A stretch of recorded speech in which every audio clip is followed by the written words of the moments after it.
Hello friend, welcome to study education point. आज हम देखेंगे बिहार दरोगा मेंस प्रैक्टिस सेट नंबर 1। जो लोग इस चैनल पे नए हैं, नीचे दिए गए सब्सक्राइब बटन पर क्लिक कर सब्सक्राइब कर ले और साथ ही बेल आइकन को प्रेस कर ले ताकि हमारे आने वाले नए वीडियो का नोटिफिकेशन आपको मिलते रहे। इस प्रैक्टिस सेट में हम प्रत्येक प्रश्न को फुल डिटेल में देखेंगे, इसलिए आप लोग बिना स्किप किए वीडियो के अंत तक बने रहें। चलते हैं क्वेश्चन नंबर 1। क्वेश्चन नंबर 1, सुल्तानों की राजभाषा क्या थी? सुल्तानों की राजभाषा क्या थी? तो इसका करेक्ट आंसर हो जाएगा फारसी।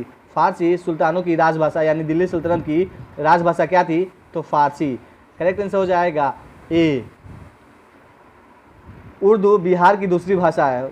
बिहार की दूसरी भाषा क्या है? बिहार की दूसरी भाषा क्या है? तो उर्दू। हिंदी भारत की राजकीय भाषा है। हिंदी भारत की राजकीय भाषा है। विश्व हिंदी दिवस मतलब हिंदी दिवस कब मनाया जाता है? हिंदी दिवस कब मनाया जाता है? तो 14 सितंबर को हिंदी दिवस मनाया जाता है। चलते हैं नेक्स्ट क्वेश्चन, क्वेश्चन नंबर 2 पे। प्लास्टर ऑफ पेरिस का सूत्र क्या है? प्लास्टर ऑफ पेरिस का सूत्र क्या है? पीओपी। प्लास्टर ऑफ पेरिस को हम पीओपी प्लास्टर ऑफ पेरिस भी कहते हैं। पीओपी का सूत्र यानी प्लास्टर ऑफ पेरिस का सूत्र क्या होता है? तो CaSO4 × ½ H2O। Plaster of Paris को हम जिप्सम से प्राप्त करते हैं। तो जिप्सम का सूत्र क्या होता है? 1/2 की जगह पर हम 2 ले लेंगे, CaSO4 × 2H2O, तो ये हो जाएगा जिप्सम। ये हो जाएगा जिप्सम। जबकि पीओपी तो क्वेश्चन में क्या पूछ रहा है? प्लास्टर ऑफ पेरिस, तो इसका करेक्ट आंसर हो जाएगा डी। अगर जिप्सम पूछता तो इसका करेक्ट आंसर हो जाता ए। ये जिप्सम का हो गया, ये जिप्सम का हो गया, ये हो गया पीओपी यानी प्लास्टर ऑफ पेरिस का। तो ये 2 का करेक्ट आंसर हो जाएगा D. Next question, question number 3। Hemis Gompa नामक मठ कहाँ स्थित है? हेमिस गोम्पा नामक मठ कहाँ स्थित है? तो इसका करेक्ट आंसर हो जाएगा ए, लद्दाख में। लद्दाख में हेमिस गोम्पा नामक मठ स्थित है। हेमिस गोम्पा नामक मठ कहाँ पे स्थित है? तो लद्दाख में। ये बौद्ध मठ है, ये तिब्बत का एक बौद्ध मठ है, 2 बौद्ध मठ है जो लेह और लद्दाख में स्थित है। Next question, question number 4। Doctor Bhimrao Ambedkar संग्रहालय और पुस्तकालय कहाँ स्थित है? तो इसका करेक्ट आंसर हो जाएगा रामपुर में। रामपुर डॉक्टर भीमराव अंबेडकर का संग्रहालय और पुस्तकालय स्थित है। रामपुर कहाँ पे है? तो उत्तर प्रदेश में। उत्तर प्रदेश रामपुर में स्थित है। Next question, question number 5। Narmada एवं ताप्ती नदी के मध्य स्थित है। नर्मदा एवं ताप्ती नदी के मध्य कौन सी श्रेणी, पर्वत श्रेणी स्थित है? तो इसका करेक्ट आंसर हो जाएगा सतपुरा पर्वत श्रेणी। सतपुरा के उत्तर में कौन सी नदी बहती है? तो उत्तर में नर्मदा और दक्षिण में ताप्ती नदी। दक्षिण में ताप्ती नदी और उत्तर में नर्मदा नदी और बीच में सतपुरा श्रेणी स्थित है। नर्मदा उत्तर में और ताप्ती दक्षिण में और बीच में क्या है? तो सतपुरा श्रेणी। तो क्वेश्चन अगर पूछता है नर्मदा और ताप्ती के मध्य कौन सी पर्वत श्रेणियाँ स्थित है? तो इसका करेक्ट आंसर हो जाएगा सतपुरा। कौन से स्टेट में है? तो मध्य प्रदेश यानी MP में है। Next question, question number 6। 10 degree channel पृथक करता है। 10 डिग्री चैनल पृथक करता है, किसको अलग करता है? तो इसका करेक्ट आंसर हो जाएगा अंडमान को निकोबार द्वीप से अलग करता है 10 degree channel. 10 degree channel Andaman को निकोबार से अलग करता है। Next question, question number 7। Indian space research organisation का उपग्रह लॉन्च केंद्र कहाँ पे है? इसरो को हम लोग इसरो कहते हैं। इंडियन स्पेस रिसर्च ऑर्गेनाइजेशन का उपग्रह, अगर इसरो का फुल फॉर्म भी पूछता है तो इसका क्या हो जाएगा? Indian space research organisation. Indian space research organisation का उपग्रह लॉन्च केंद्र कहाँ पे है? तो इसका करेक्ट आंसर हो जाएगा बी, श्रीहरिकोटा। श्रीहरिकोटा कहाँ पे है? तो आंध्र प्रदेश में है। आंध्र प्रदेश में है। इसका नाम का अंतरिक्ष केंद्र का नाम क्या है? तो सतीश धवन अंतरिक्ष केंद्र। सतीश धवन अंतरिक्ष केंद्र कहाँ पे है? तो श्रीहरिकोटा में। श्रीहरिकोटा कहाँ पे है? तो आंध्र प्रदेश में। तो 7 का करेक्ट आंसर हो जाएगा B. Next question, question number 8। विश्व बाल श्रम निषेध दिवस कब मनाया जाता है? विश्व बाल श्रम निषेध दिवस कब मनाया जाता है? करेक्ट आंसर हो जाएगा बी, 12 जून को। Next question, question number 9। Vidhan Parishad के लिए चुनाव लड़ने के इच्छुक व्यक्ति की न्यूनतम आयु होनी चाहिए। विधान परिषद और राज्यसभा, विधान परिषद और राज्यसभा के लिए न्यूनतम आयु 30 वर्ष होनी चाहिए, 30 ईयर होनी चाहिए। जबकि लोकसभा और विधानसभा के लिए 25 ईयर होनी चाहिए मिनिमम। लोकसभा का चुनाव और विधानसभा का चुनाव लड़ने के लिए, और मुख्यमंत्री और प्रधानमंत्री के लिए भी 25 वर्ष। तो चार हो गए। तो विधानसभा, लोकसभा, मुख्यमंत्री, प्रधानमंत्री का चुनाव लड़ने के लिए मिनिमम 25 ईयर्स होना चाहिए। विधान परिषद और राज्यसभा के लिए 30 वर्ष होनी चाहिए, जबकि राज्यसभा, राज्यपाल और राष्ट्रपति के लिए मिनिमम 35 वर्ष होनी चाहिए। तो यहाँ 9 का पूछ रहा है विधानसभा के लिए, तो विधानसभा के लिए पूछ रहा है, तो इसका करेक्ट आंसर हो जाएगा ए 30 ईयर यानी 30 वर्ष। Next question, question number 10, Ajatashatru के शासनकाल में प्रथम बौद्ध संगीति का आयोजन किस नगर में किया गया था? अजातशत्रु के शासनकाल में प्रथम बौद्ध संगीति का आयोजन राजगीर में किया गया था। राजगीर कहाँ पे है? तो बिहार में है।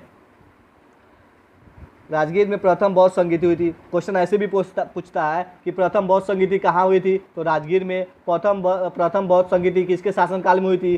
तो किसके शासनकाल में हुई थी? तो अजातशत्रु के शासनकाल में हुई थी। क्वेश्चन ऐसे भी पूछता है कि प्रथम बौद्ध संगीति के अध्यक्ष कौन थे? तो प्रथम बौद्ध संगीति के अध्यक्ष महाकश्यप थे। कौन थे? तो महाकश्यप थे प्रथम बौद्ध संगीति के अध्यक्ष। तो यहाँ 3 तरह से क्वेश्चन आता है कि प्रथम बौद्ध संगीति हुआ कहाँ था? तो राजगीर में। राजगीर है कहाँ? तो बिहार में। प्रथम बौद्ध संगीति के समय किसके शासनकाल में हुआ था? तो अजातशत्रु के शासनकाल में हुआ था। और प्रथम बौद्ध संगीति के अध्यक्ष कौन थे? तो महाकश्यप। यहाँ मोस्ट 3 इंपॉर्टेंट क्वेश्चन बनता है यहाँ पे।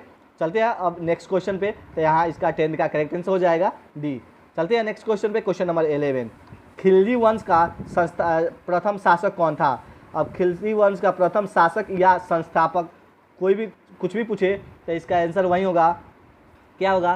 खिलजी वंश का प्रथम शासक। तो इसका करेक्ट आंसर हो जाएगा जलालुद्दीन फिरोज खिलजी। इसका पूरा नाम है जलालुद्दीन फिरोज खिलजी। खिलजी वंश का प्रथम शासक या खिलजी वंश का संस्थापक दोनों कौन था? तो ये जलालुद्दीन फिरोज खिलजी। 11 का करेक्ट आंसर हो जाएगा D. Next question, question number 12, Sindhu घाटी लिपि की सूचना स्रोत ज्ञात होती है। सिंधु घाटी की लिपि की सूचना स्रोत ज्ञात होती है। किससे ज्ञात होती है? तो मुहरों से ज्ञात होती है। तो इसका करेक्ट आंसर हो जाएगा सी। सिंधु घाटी लिपि कैसी लिपि है? तो भाव चित्रात्मक लिपि है। सिंधु घाटी की लिपि कैसी है? तो भाव चित्रात्मक। सिंधु घाटी की लिपि अभी तक पढ़ी नहीं जा सकी है।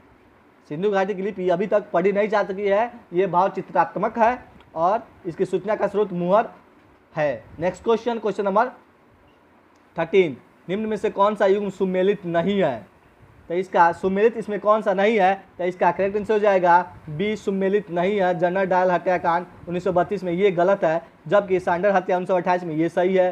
सी, काकोरी कांड 1925 में ये भी सही है। अलीपुर षड्यंत्र कांड 1908 में ये भी सही है। तो इसका 13 का करेक्ट आंसर हो जाएगा B. Next question, question number 14, अनुसूचित जाति के लिए लोकसभा में सर्वाधिक यानी सबसे अधिक सीट किस राज्य में है? अनुसूचित जाति के लिए लोकसभा में सबसे अधिक सीट किस राज्य में है? तो इसका करेक्ट आंसर हो जाएगा मध्य प्रदेश यानी एमपी में अनुसूचित जाति के लिए लोकसभा में सबसे अधिक सीट है।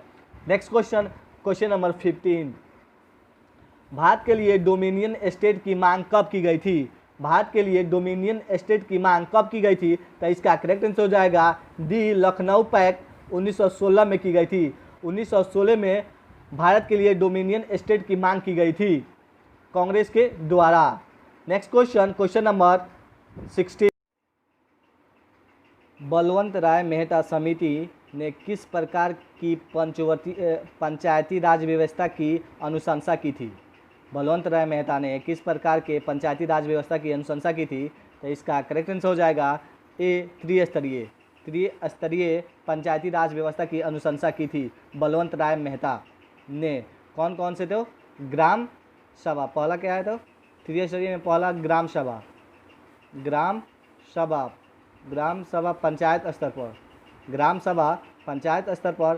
सेकेंड में हो गया पंचायत समिति प्रखंड स्तर पर पंचायत समिति। जबकि तीसरा में जिला परिषद जिला स्तर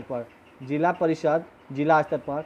तो बलवंत राय मेहता ने किस प्रकार के पंचायती राज व्यवस्था की अनुशंसा की थी? तो त्रिस्तरीय में कौन कौन? पहला ग्राम सभा पंचायत स्तर पर, पंचायत समिति प्रखंड स्तर पर, जबकि जिला परिषद जिला स्तर पे।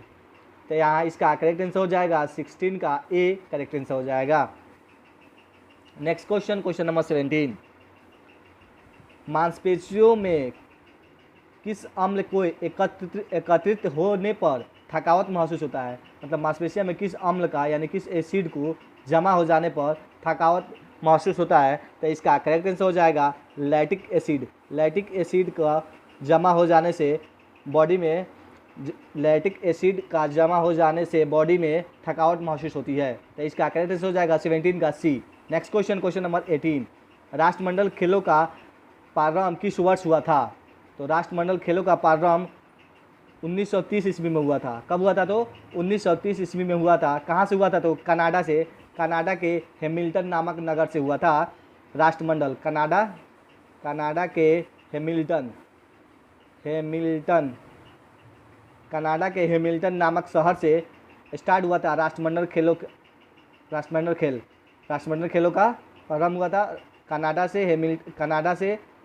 के हैमिल्टन नगर से। कब हुआ था? तो 1930 ईस्वी में हुआ था। नेक्स्ट क्वेश्चन, क्वेश्चन नंबर 19, निम्नलिखित कथनों पर विचार कीजिए और सही उत्तर चुनिए। इसमें चुनना है कि कौन कौन सा कथन सही है और कौन कौन सा गलत है। तो कथन 1 में क्या बोल रहा है? संयुक्त राष्ट्र के पद स्थापित 4 प्रसिद्ध राजनयिकों को सुरक्षित एवं शांतिपूर्ण दुनिया बनाने की दशा में उनके कार्यों और विशेष रूप से अमेरिका में दिए गए उनके कार्यों को लेकर the Diwali power of on पुरस्कार 2019 से सम्मानित किया गया है। तो इसका ये क्या हो जाएगा? ये कथन सही है। सेकंड में क्या बोला है? कूटनीति के ऑस्कर के रूप में प्रतिष्ठित इस पुरस्कार को 2017 में दिवाली फाउंडेशन यूएसए इंक ने शुरू किया था। ये भी सही है। थर्ड में बोल रहा है Diwali power of on power 2019 से सम्मानित 4 राजनयिकों में कजाकिस्तान के पूर्व विदेश मंत्री एवं संयुक्त राष्ट्र में अस्थायी प्रतिनिधि कैरात अब्दुल्लाह मानोव, साइप्रस के पूर्व अस्थायी प्रतिनिधि निकोस एमिलियू, स्लोवाकिया के अस्थायी प्रतिनिधि फ्रांतिसेक रूजिका और यूक्रेन के अस्थायी प्रतिनिधि बीएलचेंको शामिल है। ये भी सही है। तो इसका करेक्ट आंसर हो जाएगा, ऑप्शन देखते हैं, इसका करेक्ट आंसर हो जाएगा डी। 1, 2, 3 तीनों सही है। नेक्स्ट क्वेश्चन, क्वेश्चन नंबर 20, सना मारिन निम्नलिखित में से किस देश की सबसे युवा प्रधानमंत्री चुनी गई है? तो इसका करेक्ट आंसर हो जाएगा 20 का करेक्ट आंसर हो जाएगा सी, फिनलैंड की सबसे युवा प्रधानमंत्री चुनी गई है सना मारिन। तो 20 का करेक्ट आंसर हो जाएगा C. Next question, question number 21, miss universe 2019 का खिताब निम्नलिखित में से किसने जीता है? तो इसका करेक्ट आंसर हो जाएगा बी, जोजीबिनी टुंजी दक्षिण अफ्रीका की है जिन्होंने 2019 में मिस यूनिवर्स का खिताब जीता है। तो 21 का करेक्ट आंसर हो जाएगा B. Next question, question number 22, निम्नलिखित किस राज्य में पुरुष हॉकी विश्व कप 2023 का आयोजन प्रस्तावित है? 2023 का हॉकी विश्व कप किस राज्य में प्रस्तावित है? तो इसका करेक्ट आंसर हो जाएगा सी, उड़ीसा राज्य में प्रस्तावित है। नेक्स्ट क्वेश्चन, क्वेश्चन नंबर 23, निम्नलिखित में कौन सा मौलिक कर्तव्य नहीं है? तो मौलिक कर्तव्य के बारे में जान लेते हैं। मौलिक कर्तव्य है क्या? इसको हम इंग्लिश में फंडामेंटल ड्यूटीज़ बोलते हैं। मौलिक कर्तव्य को फंडामेंटल ड्यूटीज़, मौलिक कर्तव्य के बारे में भाग 4A में मौलिक कर्तव्य का उल्लेख भाग 4A में उल्लेख है। जबकि अगर अनुच्छेद पूछे किस अनुच्छेद में मौलिक कर्तव्यों के बारे में है, तो आर्टिकल यानी अनुच्छेद 51A में है। 51 अनुच्छेद में मौलिक कर्तव्य के बारे में उल्लेख है और भाग 4A में उल्लेख है। मौलिक कर्तव्य को हमारे संविधान में कब जोड़ा गया? यह मूल संविधान का भाग नहीं है। मौलिक कर्तव्य मूल संविधान का भाग नहीं है। ये हमारे संविधान में कब जोड़ा गया? तो ये 42वां संविधान संशोधन 1976 के द्वारा जोड़ा गया। इस टाइम में मौलिक कर्तव्यों की संख्या कितनी जोड़ी गई थी? तो 10 जोड़ी गई थी। लेकिन वर्तमान में मौलिक कर्तव्यों की संख्या कितनी है? तो 11 है। वर्तमान में मौलिक कर्तव्यों की संख्या 11 है। तो एक कब जोड़ा गया? तो एक जोड़ा गया था 86वां संविधान संशोधन 2002 के द्वारा। एक और जोड़ा गया जिससे टोटल फंडामेंटल ड्यूटीज़ यानी मौलिक कर्तव्यों की संख्या वर्तमान में 11 है। मूल संविधान में जब जोड़ा गया था 42वां संविधान संशोधन, उस टाइम में 10 था। 86वां संविधान संशोधन 2002 के द्वारा मौलिक कर्तव्यों की संख्या कितनी हो गई? तो 11 हो गई। चलिए, तो यहाँ पे इसमें देखते हैं कि इसमें कौन कौन है और कौन कौन पूछ रहा है कौन नहीं है। मौलिक कर्तव्यों की संख्या, मौलिक कर्तव्य कौन नहीं है? तो इसका करेक्ट आंसर हो जाएगा डी, सैन्य शिक्षा के अतिरिक्त सभी उपाधियों का उन्मूलन। सैन्य शिक्षा के अतिरिक्त सभी उपाधियों का उन्मूलन ये मौलिक कर्तव्य का अंग भाग नहीं है। तो इसका 23 का करेक्ट आंसर हो जाएगा D. Next question, question number 24। किस अनुच्छेद का उपयोग करके भारत के राष्ट्रपति वित्तीय आपात को घोषित करता है? वित्तीय आपात को घोषित राष्ट्रपति करता है किस अनुच्छेद का उपयोग कर? तो इसका करेक्ट आंसर हो जाएगा सी, अनुच्छेद 360 का उपयोग कर भारत के राष्ट्रपति वित्तीय आपात घोषित करता है। तो 3 तरह के आपातकाल के बारे में बताया गया है हमारे संविधान में। पहला राष्ट्रीय आपात, दूसरा राष्ट्रीय राष्ट्रपति और वित्तीय। राष्ट्रीय आपात के बारे में आर्टिकल 352 में बताया गया है, जबकि राष्ट्रपति शासन के बारे में आर्टिकल 356 के बारे में बताया गया और वित्तीय आपात के बारे में आर्टिकल 360 में बताया गया है। 360 में वित्तीय आपात, राष्ट्रपति शासन 356 और राष्ट्रीय आपात 352 में बताया गया है। तो यहाँ पूछ रहा है वित्तीय आपात घोषित करता है किस अनुच्छेद का उपयोग कर? तो अब अनुच्छेद 360 हो जाएगा, करेक्ट आंसर हो जाएगा 360, सी करेक्ट आंसर हो जाएगा 24 का। Next question, question number 25। Poona समझौता महात्मा गांधी और किसके बीच हुई थी? पूना समझौता कब हुई थी? तो 1932 में हुई थी। पूना समझौता कब हुई थी? तो 1932 में हुई थी। किसके बीच हुई थी? तो महात्मा गांधी और बी आर अम्बेडकर के बीच हुई थी। महात्मा गांधी और B R Ambedkar, doctor Bhimrao Ambedkar के बीच कब हुई थी पूना समझौता? तो 1932 ईस्वी में। Next question, question number 26। किस गवर्नर जनरल ने भारत में सती प्रथा का अंत किया था? तो इसका करेक्ट आंसर हो जाएगा Lord William Bentinck. Lord William Bentinck ने सती प्रथा का अंत किया था। किसके सहयोग से? तो राजा राम मोहन राय इसमें सहयोग किए थे लॉर्ड विलियम बेंटिक को सती प्रथा को खत्म करने के लिए। सती प्रथा का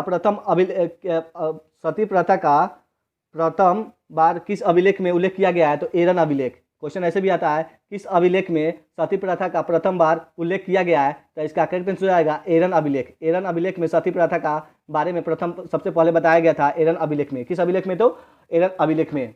तो इसको सती प्रथा को अंत किसने किया है? तो लॉर्ड विलियम बेंटिक ने। इसके सहयोग कौन किए थे? तो राजा राम मोहन राय। तो यहाँ पे इसका करेक्ट आंसर हो जाएगा 26 का C. Next question, question number 27। निम्नलिखित में से अधिविकृत रस एड्रेनलिन को हम किस श्रेणी में रख सकते हैं? तो इसका करेक्ट आंसर हो जाएगा ए, हार्मोन। हार्मोन की श्रेणी में रख सकते हैं। 27 का करेक्ट आंसर हो जाएगा A. Next question, question number 28। प्रकाश के एक माध्यम से दूसरे माध्यम में गुजरने पर उसकी दिशा में होने वाले परिवर्तन की घटना क्या कहलाती है? जब प्रकाश एक माध्यम से दूसरे माध्यम में प्रवेश करती है तो उसके दिशा में परिवर्तन को क्या कहते हैं? अपवर्तन कहते हैं। इसको अपवर्तन कहते हैं। जब ये मान लीजिए एक माध्यम है, इधर से कोई प्रकाश आ रही है तो ये विचलित हो जाती है। अपने इसको जाना चाहिए था ऐसे, लेकिन ये चली गई ऐसे या ऐसे, तो इसको हम क्या कहते हैं? प्रकाश को अपवर्तन। अगर प्रकाश यहाँ से आई इस माध्यम में पढ़ने के बाद फिर परिवर्तित हो जाती है तो इसको हम परिवर्तन नियम का कहते हैं, इसको परिवर्तन कहते हैं। जबकि ये उस दूसरे माध्यम में तो जा रही है लेकिन कुछ विचलित हो जा रही है, अपने माध्यम से कुछ विचलित हो जा रही है, इसको हम अपवर्तन कहते हैं। तो 28 का करेक्ट आंसर हो जाएगा A. Next question, question number 29। ये मैथ का क्वेश्चन है। इसमें बोल रहा है कि ABC एक समकोण त्रिभुज है। ABC एक समकोण त्रिभुज है जिसमें angle A is equal to 90 degree. Angle A is equal to 90 degree दिया हुआ है। मान लेते हैं ये ए है, ये 90 डिग्री हो गया। AB इज इक्वल टू, ये ए है तो बी मान लेते हैं इसको। बी इज इक्वल टू मान लेते हैं हम 5 सेंटीमीटर दिया हुआ है। और ये सी इज इक्वल टू 12 सेंटीमीटर। ये 12 सेंटीमीटर, तो ये एक त्रिभुज बन गया। अब बोल रहा है कि इसमें त्रिभुज को उसके कर्ण के आधार पर घुमाए जाने से प्राप्त द्विशंकु के आयतन का मान। अब इसको हम घुमाते हैं इसके कर्ण के बराबर घुमाएंगे तो ये ऐसा बनेगा। यहाँ पे 90 डिग्री, ये ऐसे हो गया तो ये एक दो शंकु बन गया। एक शंकु तो ये बन गया, एक शंकु ये बन गया। तो ये पूछ रहा है कि दोनों का आयतन क्या होगा।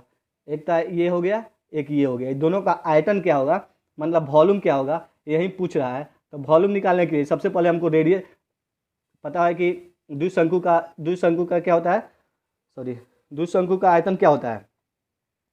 द्विशंकु का आयतन होता है 1/3 पाई r² इंटू कर्ण। कर्ण कितना हो जाएगा इंटू कर्ण, कर्ण मतलब हाइपोटेन्यूस। तो कर्ण ये तो मेरा 12 था, ये 5 था, ये पता है कि राइट एंगल है, तो ये कितना हो जाएगा रूट अंडर 12 का स्क्वायर प्लस 5 का स्क्वायर। तो करेंगे तो यहाँ में मेरा क्या आ जाएगा 144 प्लस 25 जोड़ोगे तो रूट अंडर 169 आएगा। 169 का रूट क्या हो जाएगा 13। तो मेरा कर्ण क्या आ जाएगा 13, 13 मेरा कर्ण आ जाएगा। तो यहाँ से इसका द्विशंकु का रेडियस निकालना पड़ेगा। सबसे पहले हमको रेडियस निकालना पड़ेगा। तो रेडियस निकालने के लिए क्या इस फॉर्मूला होता है, रेडियस निकालने के लिए होता है ये 12 हो गया 5 हो गया, ये ऐसे बना था ना, सॉरी, तो ये शंकु बना था, दो शंकु, ये दोनों के शंकु, तो शंकु का ये एक रेडियस हुआ।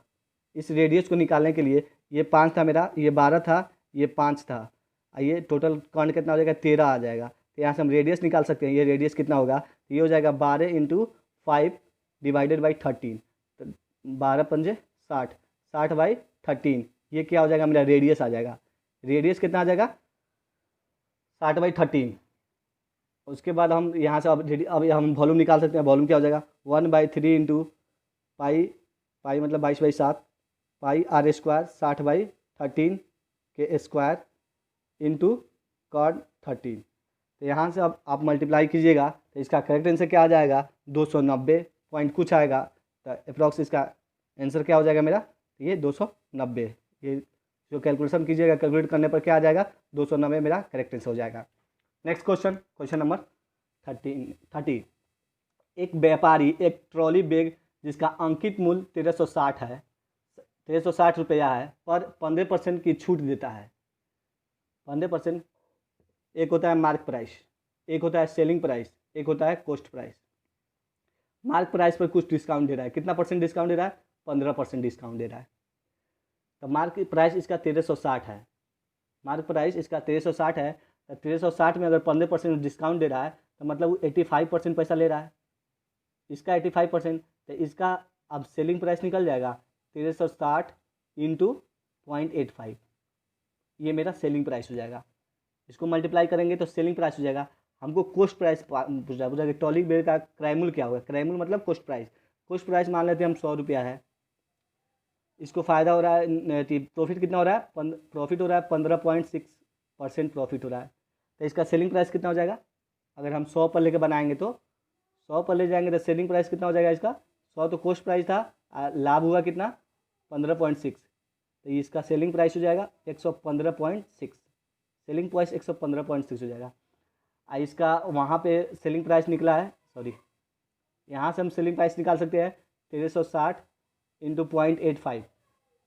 तो यहाँ से मेरा 1156 आया है, 1156 सेलिंग प्राइस आया है। यहाँ से आ रहा है, अगर हम 100 पर निकाल रहे हैं तो 100 पर निकाल रहे हैं तो 115.6 सेलिंग प्राइस। तो 100 रुपया, सॉरी, तो यहाँ से हम निकाल सकते हैं, यहाँ से हम कॉस्ट, ये सेलिंग प्राइस, यहाँ से हम कॉस्ट प्राइस निकाल सकते हैं 115, ये दोनों अब इक्वल हो जाएगा, ये भी सेलिंग प्राइस है, ये भी सेलिंग प्राइस है। तो यहाँ से हम निकाल सकते हैं 115.6 इतना रुपया के बराबर है। तो 1 रुपया कितने के बराबर हो जाएगा, इतना बाई 115.6। अब हमको निकालना है कॉस्ट प्राइस, कॉस्ट प्राइस कितना माने से 100, तो 100 रुपया कितना के बराबर हो जाएगा, तो 100 रुपया कितना के बराबर हो जाएगा, तो 1/11 1156 भाई 115.6 इंटू 100। अब इसको हम मल्टीप्लाई करके करेंगे तो 10 टाइम होगा। अब 10 से 100 से मल्टीप्लाई करेंगे तो 1000 आ जाएगा। तो यहाँ पे मेरा कॉस्ट प्राइस क्या आ जाएगा 1000। तो यहाँ से मेरा करेक्ट आंसर हो जाएगा 30 का करेक्ट आंसर क्या हो जाएगा ए। समझ आया, ओके। चलते हैं नेक्स्ट क्वेश्चन पे, question number 31। Cos square theta का वैल्यू दिया हुआ है, तो इसका मान पूछ रहा है। तो कॉस स्क्वायर थीटा का वैल्यू दिया हुआ है 625/576। तो यहाँ से स्क्वायर हटाएंगे तो रूट आ जाएगा, मान लो स्क्वायर हटा दिए तो रूट आ जाएगा, तो रूट आएगा तो कितना हो जाएगा 25/24। तो कॉस थीटा क्या होता है h/p, हाइपोटेनस बाई परपेंडिकुलर। तो h मेरा क्या हो जाएगा 25 और p क्या हो जाएगा 24। उससे हम अब यहाँ से b निकाल सकते हैं। b कैसे निकालेंगे, root under h² minus p²। तो यहाँ इससे क्या हो जाएगा मेरा b क्या आ जाएगा, b निकालोगे तो रूट आएगा करोगे तो 49, 49 इज इक्वल टू 7 आ जाएगा। बी क्या आ जाएगा मेरा 7 आ जाएगा। तब हमको क्या क्या पता चल गया, बी पता चल गया 7, एच पता है 25 और पी पता है 24। अब निकाल लेंगे यहाँ पे, तो यहाँ से साइन थीटा क्या हो जाएगा, तो यहाँ से हमको निकालना है sine theta minus cos theta by sine theta plus cos theta. Sine theta का वैल्यू यहाँ से क्या हो जाएगा, sine theta P by H, P by मतलब 24/25, तो 24/25 माइनस उसके बाद कॉस थीटा, कॉस थीटा मतलब बी बाई एच, तो बी कितना है 7/25। उसी तरह 24/25 प्लस 7/25। अब इसको सोल्व करेंगे तो कितना आ जाएगा, सोल्व करने पर आ जाएगा 31 इसको सोल्व करने के बाद 17/31 आ जाएगा, 17/31 आ जाएगा इसका करेक्ट आंसर। तो 31 का करेक्ट आंसर हो जाएगा C. Next question, question number 32। किसी निम्न स्तरीय वस्तु की मांग में वृद्धि उपभोक्ता की आय में डैश डैश के साथ होती है, तो इसका करेक्ट आंसर हो जाएगा बी, गिरावट के साथ होती है। Next question, question number 33। Dash dash तब जारी किया जाता है जब न्यायालय को लगता है कि कोई सार्वजनिक पदाधिकारी अपने कानूनी दायित्व का पालन नहीं कर रहा है और इससे किसी व्यक्ति का मौलिक अधिकार प्रभावित हो रहा है, तो कब तो जारी किया जाता है, तो इसका करेक्ट आंसर हो जाएगा 33 का बी, परमादेश जारी किया जाता है। तब परमादेश जारी किया जाता है जब न्यायालय को लगता है कि कोई सार्वजनिक पदाधिकारी अपने कानूनी दायित्व का पालन नहीं कर रहा है और इससे किसी व्यक्ति का मौलिक अधिकार प्रभावित हो रहा है, तो परमादेश जारी किया जाता है। Next question, question number 34। Dash dash को सामान्य रूप से सैल, मलबा या ढाल से गिरने वाली मिट्टी के भित्त संचरण के रूप में परिभाषित किया जाता है, तो इसका करेक्ट आंसर हो जाएगा 34 का डी, भूस्खलन। 34 का करेक्ट आंसर हो जाएगा D. Next question, question number 35। हिमनद के द्वारा लगाए गए पदार्थ जैसे छोटे बड़े सेल, रेत और तलछत्र मिट्टी निक्षेपित होते हैं, जिसे हम हिमनद डैश डैश कहा जाता है, जिसे हम क्या कहते हैं, हिमोड, इसे क्या बोला जाता है, हिमोड। करेक्ट आंसर हो जाएगा ए, 35 का करेक्ट आंसर हो जाएगा A. Next question, question number 36। Phaeophyceae के सदस्य को प्राय डैश डैश सवाल कहते हैं। फियोफाइसी के सदस्य को कौन सा सवाल बोला जाता है, तो इसका करेक्ट आंसर हो जाएगा भूरा सवाल बोला जाता है। 36 का बी करेक्ट हो जाएगा। Next question, question number 37। किसी वस्तु की एक समान सरल रेखीय गति के दौरान समय के साथ डैश डैश नियत रहता है। समय के साथ क्या नियत रहता है, तो इसका करेक्ट आंसर हो जाएगा बी, बेग नियत रहता है। 37 का करेक्ट आंसर हो जाएगा B. Next question, question number 38। Retina पर बने प्रतिबिंब का प्रभाव लगभग कितने सेकंड तक रहता है, तो इसका करेक्ट आंसर हो जाएगा 1/16 सेकेंड तक रहता है। 1/16 सेकेंड तक रहता है रेटिना पर बना प्रतिबिंब। नेक्स्ट क्वेश्चन, तो 38 का करेक्ट आंसर हो जाएगा C. Next question, question number 39। Copper sulphate की लोहे के साथ अभिक्रिया, कॉपर सल्फेट मतलब CuSO4 को लोहे के साथ अभिक्रिया कराने पर आयरन सल्फेट और क्या निकलता है, तो आयरन सल्फेट FeSO4, इसको रिएक्शन कराने के बाद प्लस Cu बनता है, तो आयरन सल्फेट और कॉपर निकलता है, तो इसका करेक्ट आंसर हो जाएगा डी, 39 का करेक्ट आंसर हो जाएगा D, copper. Next question, question number 40। Mattancherry palace कहाँ स्थित है, मत्ताचेरी पैलेस कहाँ स्थित है, तो इसका करेक्ट आंसर हो जाएगा बी, केरल में स्थित है। मत्ताचेरी पैलेस केरल में स्थित है। Next question, question number 41। किसी कोड में, यह मैथ क्वेश्चन या रीजनिंग मान लो इस क्वेश्चन का, किसी कोड भाषा प्लस को मतलब है, प्लस का मतलब क्या है गुना, माइनस का मतलब है प्लस और गुना का मतलब है भागा और भागा का मतलब है घटाव। निम्नलिखित प्रश्न का उत्तर दीजिए, तब इसको उत्तर देना है। प्लस का क्या है, प्लस का क्या दिया हुआ है, तो गुना दिया हुआ है, तो यहाँ पे हम मानेंगे गुना, इसको हम क्या करेंगे मल्टीप्लाई। माइनस को क्या दिया हुआ है, माइनस का दिया हुआ है प्लस, तो इसको हम मानेंगे प्लस। गुना क्या दिया हुआ है, तो भागा दिया हुआ है। अब इसको हम सोल्व करेंगे, तो सबसे पहले बोर्ड मास का रूल तो पता ही है, BODMAS, पहले बोर्ड, उसके बाद ऑफ, डिवाइड, मल्टीप्लाई, एडिशन और सब्सट्रैक्शन। तो सबसे पहले इसमें तो बोर्ड है नहीं, ऑफ है नहीं, डिवाइड है, तो सबसे पहले डिवाइड करेंगे, तो इसको डिवाइड करेंगे तो क्या आ जाएगा, 700 को हम 28 से डिवाइड करेंगे तो ये आ जाएगा मेरा 25, तो यहाँ आ जाएगा 25, तो यहाँ बच गया प्लस, इसको अब मल्टीप्लाई करेंगे तो क्या हो जाएगा 50 इंटू 5 250, 250 प्लस 25 275। करेक्ट आंसर हो जाएगा डी 275 करेक्ट आंसर हो जाएगा। देख लीजिएगा, बहुत इजी क्वेश्चन है ये। Next question, question number 46 42। एक पेपर वाला लड़का पूर्व की ओर इतना किलोमीटर तक साइकिल चलाता है। पूर्व, east, west, north, south. East की ओर 10 किलोमीटर गया, 10 किलोमीटर की साइकिल चलाता है।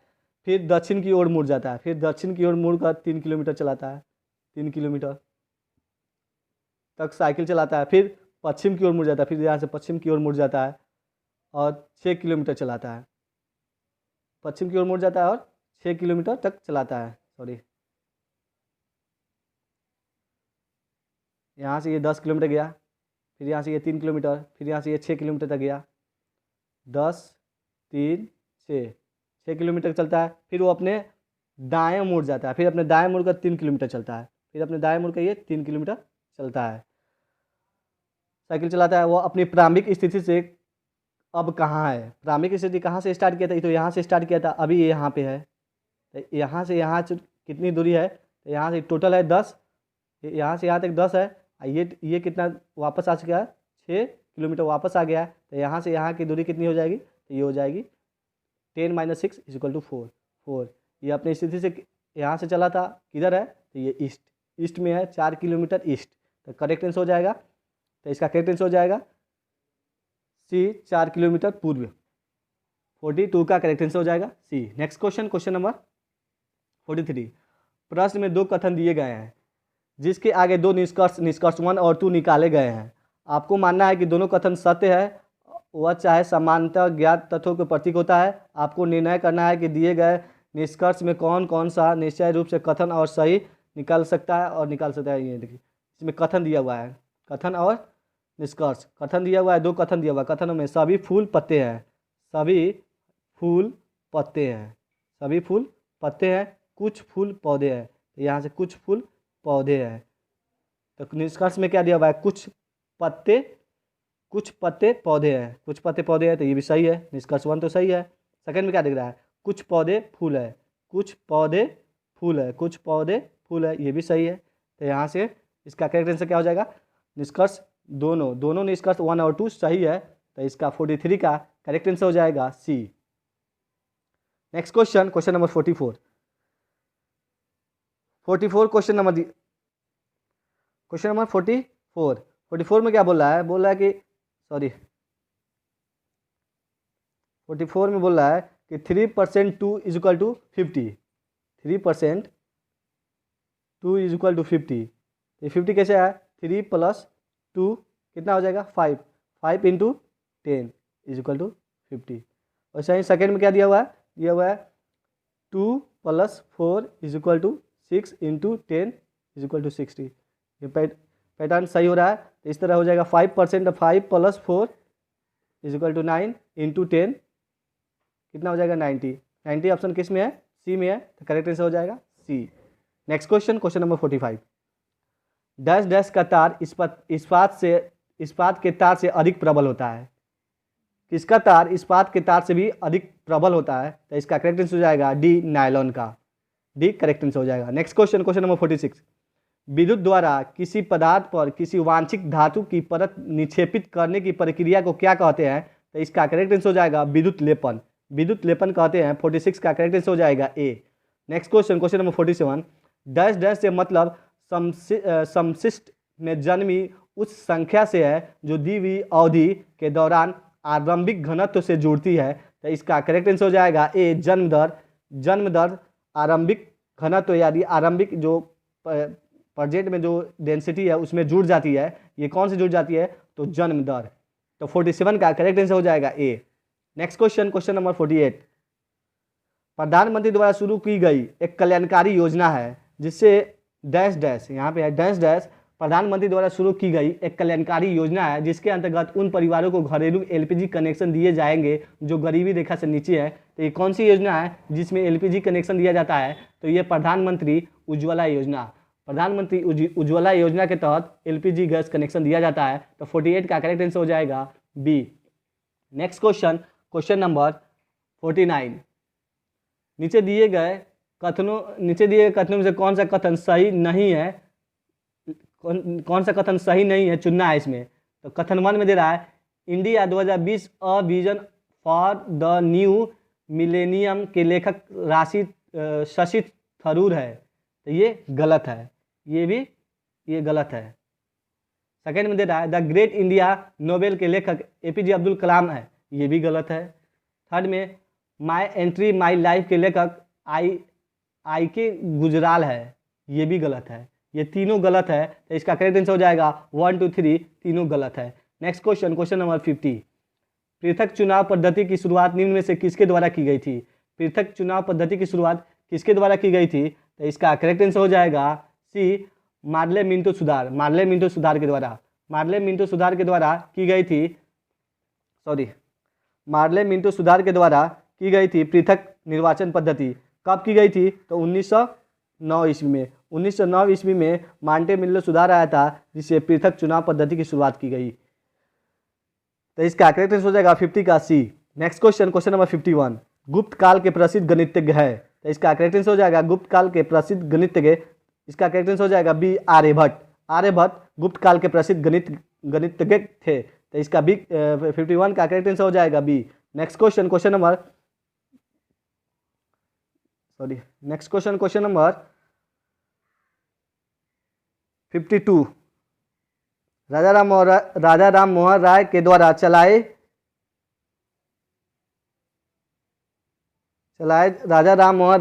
चलाए गए सुधार आंदोलन था, कौन सा आंदोलन था? तो इसका करेक्ट आंसर हो जाएगा ब्राह्मण समाज। राजा राम मोहन राय द्वारा चलाया गया सुधार आंदोलन था ब्राह्मण समाज, तो इसका 52 का करेक्ट आंसर हो जाएगा D. Next question, theosophical society की स्थापना किसने की थी? थियोसोफिकल सोसाइटी की स्थापना किसने की थी? तो इसका करेक्ट आंसर हो जाएगा मैडम ब्लावात्स्की। मैडम ब्लावात्स्की ने थियोसोफिकल सोसाइटी की स्थापना की थी, तो 53 का करेक्ट आंसर हो जाएगा A. Next question, question number 54। विषुवतीय रेखा क्षेत्र के सघन वन लाभदायक है। विषुवतीय रेखा क्षेत्र के सघन वन लाभदायक है, किसके लिए लाभदायक है? तो इसका करेक्ट आंसर हो जाएगा इमारती लकड़ियों के लिए लाभदायक है विषुवतीय रेखा के सघन one. Next question, question number 55। नीति निर्देशक तत्व सरकार के मार्गदर्शन हेतु किसके द्वारा दिए गए हैं? नीति निर्देशक तत्व सरकार के मार्गदर्शन हेतु किसके द्वारा दिए गए हैं? तो इसका करेक्ट आंसर हो जाएगा डी, संविधान के द्वारा दिया गया है नीति निर्देशक तत्व। Next question, question number 56। किस राज्य में द्विसदनात्मक विधानमंडल नहीं है? किसमें नहीं है द्विसदनात्मक विधानमंडल यानी विधान परिषद नहीं है? तो इसका करेक्ट आंसर हो जाएगा सी, केरल में द्विसदनात्मक विधानमंडल नहीं है यानी विधान परिषद नहीं है। Next question, question number 57। उच्च न्यायालय के न्यायाधीशों की रिटायरमेंट की उम्र है, उच्च न्यायालय के न्यायाधीशों की रिटायरमेंट की उम्र कितनी है? तो इसका करेक्ट आंसर हो जाएगा डी, 62 ईयर। उच्च न्यायालय के लिए 62, जबकि सुप्रीम कोर्ट के लिए 65, हाई कोर्ट के लिए 62 और सुप्रीम कोर्ट के लिए 65 है, तो इसका 57 का करेक्ट आंसर हो जाएगा D. Next question, question number 58। भारतीय राष्ट्रीय कांग्रेस के निम्नलिखित वर्ष के अधिवेशन में वंदे मातरम का प्रथम बार गायन कब किया गया था? कांग्रेस के अधिवेशन में वंदे मातरम का प्रथम बार गायन कब किया गया था? तो इसका करेक्ट आंसर हो जाएगा 1896 में किया गया था प्रथम बार। Next question, question number 56। थल सेना दिवस कब मनाया जाता है? थल सेना दिवस कब मनाया जाता है? तो इसका करेक्ट आंसर हो जाएगा डी, 15 जनवरी को। Next question, question number 60। सर्वोच्च न्यायालय के मुख्य न्यायाधीश बनने वाले बिहार के न्यायाधीश कौन थे? सर्वोच्च न्यायालय के मुख्य न्यायाधीश बनने वाले बिहार के न्यायाधीश कौन थे? तो इसका करेक्ट आंसर हो जाएगा सी, न्यायमूर्ति भुवनेश्वर प्रसाद सिंह। न्यायमूर्ति भुवनेश्वर प्रसाद सिंह सर्वोच्च न्यायालय के न्यायाधीश बने थे जो बिहार के न्यायाधीश थे। 60 का करेक्ट आंसर हो जाएगा C. Next question, question number 61।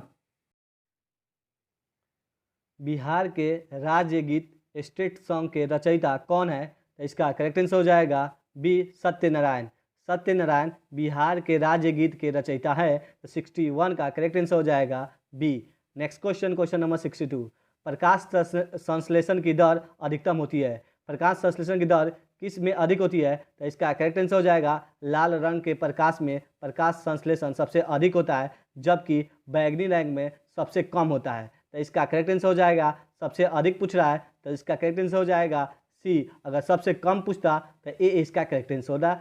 62 का करेक्ट आंसर हो जाएगा C. Next question, question number 63। एक पौधे पर दूसरा उगने वाला पौधा कहलाता है। एक पौधे पर दूसरा उगने वाला पौधा क्या कहलाता है? तो इसका करेक्ट आंसर हो जाएगा डी, एपीफाइट। एपीफाइट कहलाता है एक पौधे पर दूसरा उगने वाला पौधा।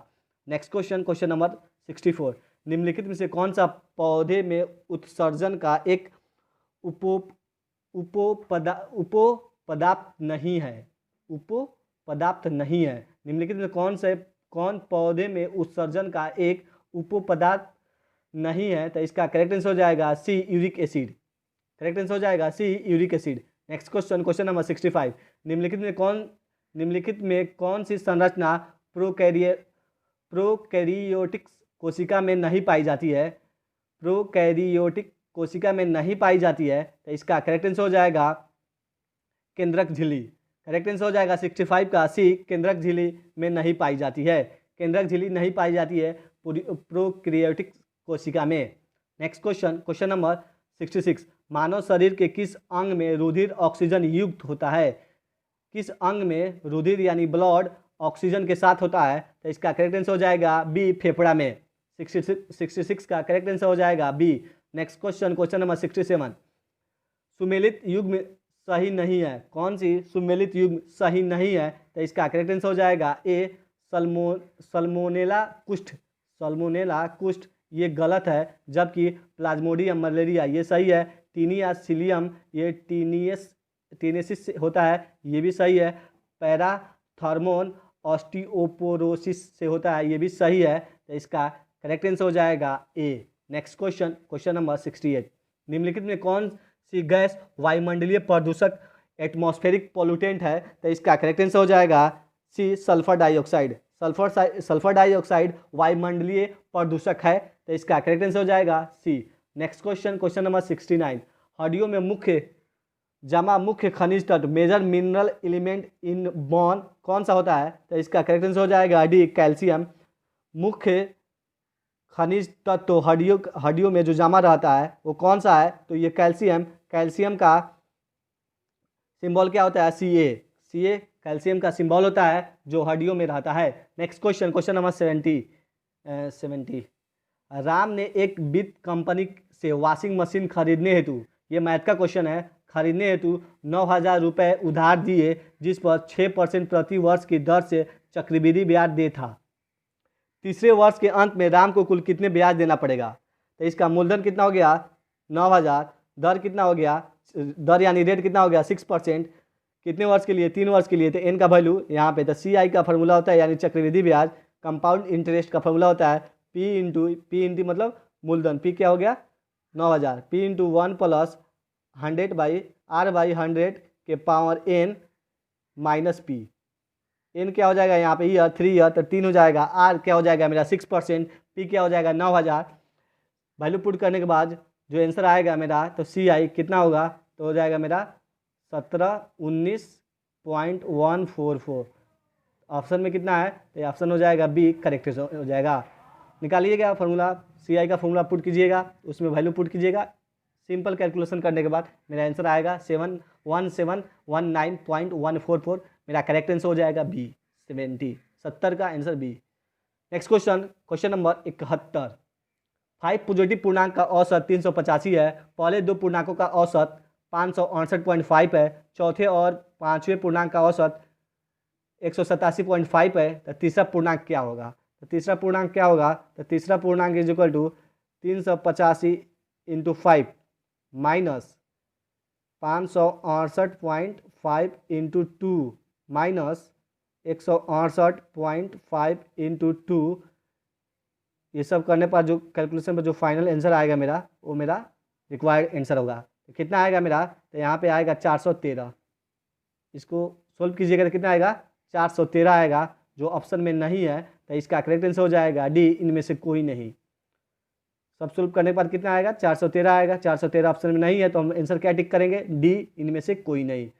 तो 71 यानी 71 का करेक्ट आंसर हो जाएगा D. Next question, question number 72। 158,965 रुपये की राशि समानांतर 120 लोगों में विभाजित की जाए तो प्रत्येक व्यक्ति को कितना रुपया मिलेगा। तो इसका करेक्ट आंसर हो जाएगा, तो डिवाइड कर दीजिए, इतना को 120 से डिवाइड करेंगे, जो मेरा वैल्यू आएगा वो मेरा आंसर हो जाएगा। तो कितना आएगा 72 का सी हो जाएगा करेक्ट आंसर। तो इसको हम डिवाइड करेंगे तो आएगा 1325 आएगा। तो यहाँ पे 72 यानी 72 का करेक्ट आंसर हो जाएगा C. Next question, question number 73। Vacant के पास कुछ बत्तख और कुछ भेड़ है। पशुओं की कुल सर मतलब हेड मतलब सिर कितना है 81 है, और पशुओं के कुल पाँव यानी पैर 268 है। वेकेंट के पास कितने भेड़ हैं। तो हमको पता है कि यहाँ मान लेते हैं बतख है कितना x, भेड़ कितना हो जाएगा y।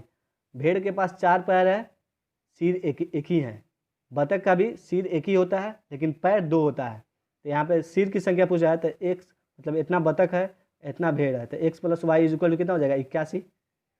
सेकेंड में क्या पूछा है कि पैर की संख्या, तब बतख का पैर होता है 2 तो 2x हो जाएगा, जितना बतख होगा उतना गुना होगा। जबकि भेड़ के पास 4 पैर होता है तो भेड़ की संख्या y है तो उसकी पैरों की संख्या 4y हो जाएगी। तो 4y = कितनी हो जाएगी 268। इसको हम मान लेते हैं इक्वेशन 1, इसको इक्वेशन 2। इक्वेशन 1 और इक्वेशन 2 को सोल्व करने के बाद मेरा y का वैल्यू कितना आ जाएगा, y का वैल्यू आएगा 53।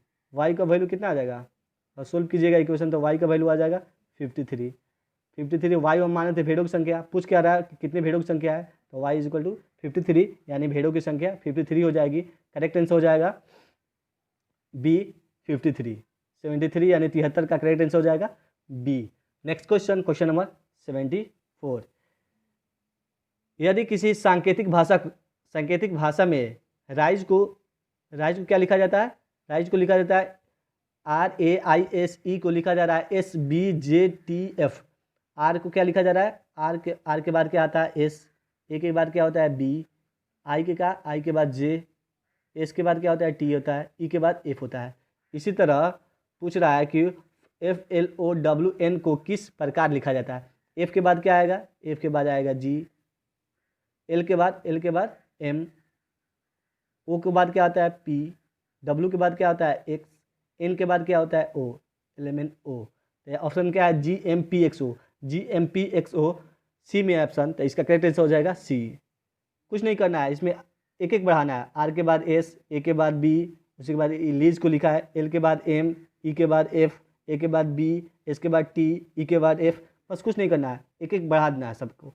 तो मेरा रिक्वायर्ड आंसर हो जाएगा सी 74 यानी 74 का करेक्ट आंसर हो जाएगा सी।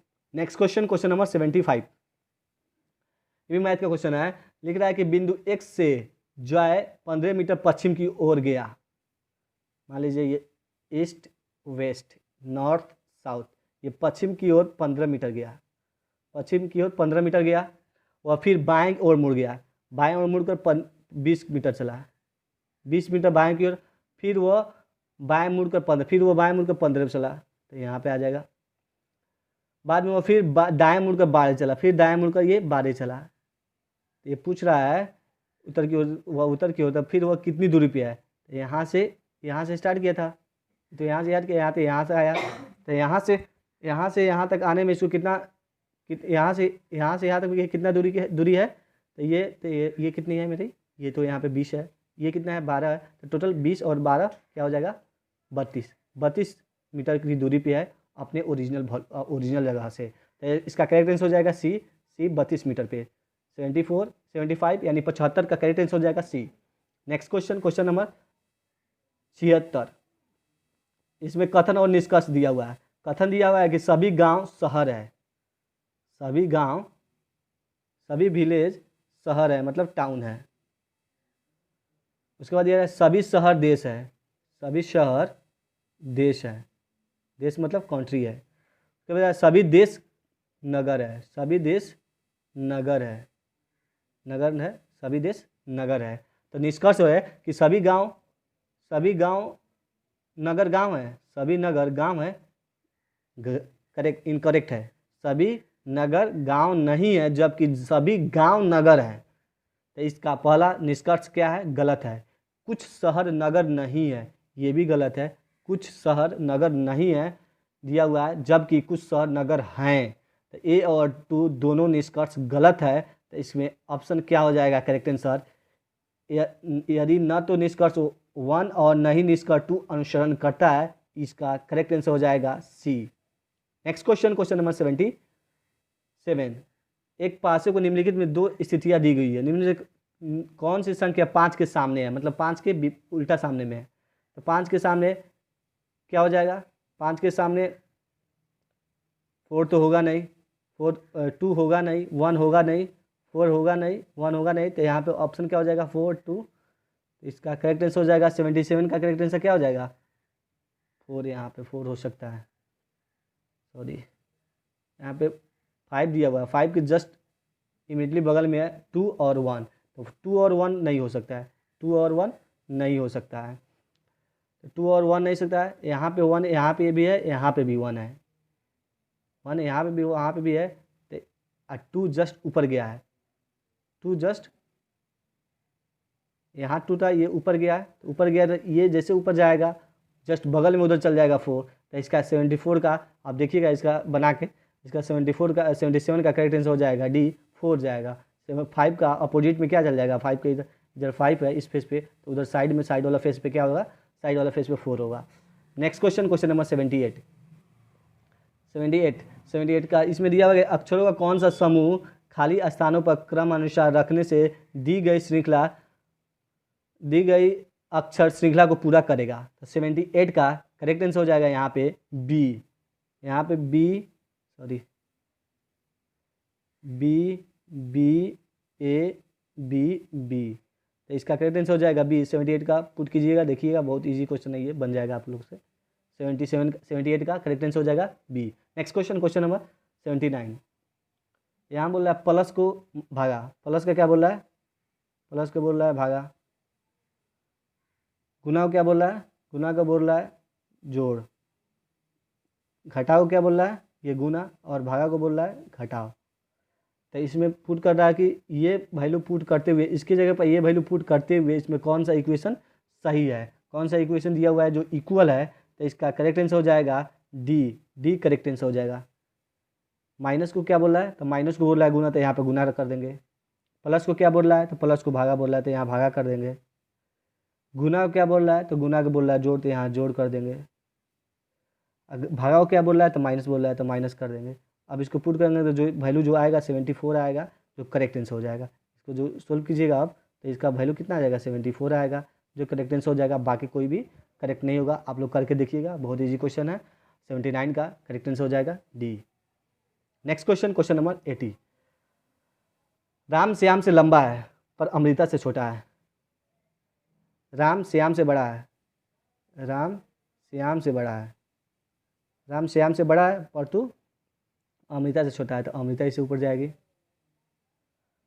ज्वाला अमृता से लंबा है, इससे भी ज्वाला बड़ा है, ज्वाला इससे भी बड़ा है। सीमा राम से लंबी है, राम से लंबी कौन सी है? सीमा। श्याम सीमा से छोटी है, सीमा से छोटा श्याम है, इससे छोटा है ये, जब इससे बड़ा है तो इससे छोटा होगा ही। लेकिन कौन सा समूह सबसे छोटा है? तो सबसे छोटा कौन सा है? तो श्याम। इसका करेक्ट आंसर हो जाएगा डी करेक्ट आंसर हो जाएगा। 80 का करेक्ट आंसर हो जाएगा D. Next question, question number 81। निम्नलिखित चित्र में विलुप्त मिसिंग वर्ड को चुनना है। मिसिंग वर्ड को चुनना है, तो यहाँ 1 3 3 3 3 9 9 3 27 27 9 243। पीछे वाले 2 से मल्टीप्लाई, 2 को मल्टीप्लाई करना है। ये दोनों को मल्टीप्लाई करने के बाद ये मिल रहा है, ये दोनों को मल्टीप्लाई करने के बाद ये मिल रहा है, तो ये दोनों को मल्टीप्लाई करने के बाद ये मिलेगा। तो मेरा इसका करेक्ट आंसर हो जाएगा 27 × 9 = 243। करेक्ट आंसर हो जाएगा C. Next question, question number 82। A कार्य को पूरा 4 दिन में करता है, बी उसको 6 दिन में। एक दिन का कार्य क्या हो जाएगा? ए का 1/4, बी का 1/6 और सी का 1/12। एक काम करना शुरू करता है, तो पहले दिन तीनों आदमी काम कर रहे हैं, तीनों आदमी मिलने के बाद एक दिन का कार्य क्या हो जाएगा इन लोगों का? तो 1/4 + 1/6 + 1/12। तो एक तक रहेगा, एक दिन के बाद ये छोड़ दे रहा है, तो एक दिन में कितने काम कर लेंगे लोग तीनों आदमी मिलकर? तो इसको सम कीजिएगा तो आएगा 1/2, मतलब आधा काम ये लोग एक दिन में तीनों मिलकर कर रहा है। तो ए अगले दिन से हट जा रहा है, तो बी और सी दोनों मिलकर उस काम को, आधे काम को कितने दिन में करेंगे, कितने दिन में करेंगे, आधा काम तो खत्म हो चुका है, आधा काम बचा हुआ है, बी और सी करेंगे, बी और सी एक दिन में कितने करते हैं, तो इसको सम करेंगे तो क्या हो जाएगा 12, 2 + 1 3, 3/4 1/4, एक दिन में 1/4 काम कर रहे हैं। तो टोटल कितना समय लगेगा इनको काम करने के लिए, तो इसको डिवाइड करने का 1/2 डिवाइडेड बाई 1/4 डिवाइड कीजिएगा तो हो जाएगा 2 डे। 2 डे में, रिमेनिंग 2 डे में ये लोग कंप्लीट कर देगा। अगर 2 दिन रिमेनिंग, एक दिन पहला टोटल टाइम पूछेगा तो 3 दिन, अगर रिमेनिंग कितने शेष कार्य करने में कितना समय लग रहा है तो 2 दिन, तो इसका करेक्ट आंसर हो जाएगा ए। 82 का करेक्ट आंसर हो जाएगा A. Next question, question number 83। 6 महीने योजना के अनुसार 24,000 यहाँ पे क्या हो जाएगा, मूलधन हो जाएगा। 10% वार्षिक ब्याज की दर से 1.5 वर्ष में कितनी चक्रवृद्धि आज होगी। छमाही कह रहा है ना, छमाही में क्या हो जाता है, दर आधा हो जाता है। छमाही में दर आधा हो जाएगा, दर क्या हो जाएगा 10/2 यानी 5%। जबकि समय n क्या हो जाता है 1.5 है, तो ये दोगुना हो जाता है, 3 हो जाएगा। समय दोगुना हो जाता है छमाही में, जबकि रेट आधा हो जाता है। तो अब यहाँ पे हम n का वैल्यू 3 लेंगे, r का वैल्यू 5 लेंगे। उसके बाद हम CI यानी कंपाउंड इंटरेस्ट का फॉर्मूला होता है P × 1 + R/100 के power n - P। Value put करेंगे, P का वैल्यू दिया हुआ है 24,000, R का वैल्यू 5 हो जाएगा, n का वैल्यू 3 हो जाएगा। वैल्यू पुट करने के बाद जो मेरा वैल्यू आंसर आएगा वो आएगा 3783, बी करेक्ट आंसर हो जाएगा 83 का। Next question, question number 84। Tarain के प्रथम युद्ध निम्नलिखित में से किसको पृथ्वीराज चौहान तृतीय ने हराया था। किसको हराया था, तो 84 का करेक्ट आंसर हो जाएगा ए, मोहम्मद गोरी को हराया था पृथ्वीराज चौहान ने। किसको हराया था, पृथ्वीराज चौहान ने। तराइन के प्रथम युद्ध कब हुई थी, तो 1191 में। प्रथम युद्ध 1191 में और द्वितीय युद्ध 1192 में हुई थी। प्रथम युद्ध में पृथ्वीराज चौहान ने मोहम्मद गोरी को हराया था और द्वितीय युद्ध में, तराइन के द्वितीय युद्ध में मोहम्मद गौरी ने पृथ्वीराज चौहान को हराया था। तो यहाँ प्रथम युद्ध पूछ रहा है कब हुआ था, 1191 में पृथ्वीराज चौहान ने मोहम्मद गौरी को हराया था। 84 यानी 84 का करेक्ट आंसर हो जाएगा A. Next question, question number 85। Agra शहर की स्थापना किसने की थी, तो आगरा शहर की स्थापना सिकंदर लोदी ने की थी। तो इसका करेक्ट आंसर हो जाएगा D. Next question, question number 86। थल सेना एवं जल सेना के क्रमशः समकक्ष पदों के गैर सुमेलित जोड़े को पहचाने। तो 86 का करेक्ट आंसर हो जाएगा सी, मेजर और कमांडर, ये दोनों जोड़ा गलत है। तो 86 का करेक्ट आंसर हो जाएगा C. Next question, question number 87। इसमें सुमेलित सूची 1 को सूची 2 के साथ सुमेलित करना है। हाफ ए लाइफ के लेखक कौन है, तो इसका करेक्ट आंसर मिलान कीजिए। हाफ ए लाइफ का हो जाएगा BS न्यायपाल। हाफ ए लाइफ का BS न्यायपाल, ए का हो जाएगा 3। वास्पिंग फॉल्स गाइड्स के लेखक कौन है, तो इसका हो जाएगा अरुण शेरी, ए हो जाएगा अरुण शोरी। अग्नि का उड़ान का कौन हो जाएगा, तो इसका हो जाएगा APJ अब्दुल कलाम। APJ अब्दुल कलाम, अग्नि की उड़ान।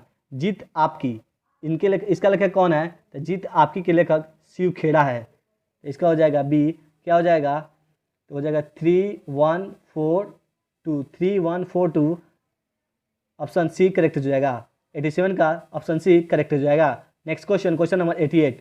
उत्तर अमेरिका के शीतोष्ण घास स्थल कहलाते हैं।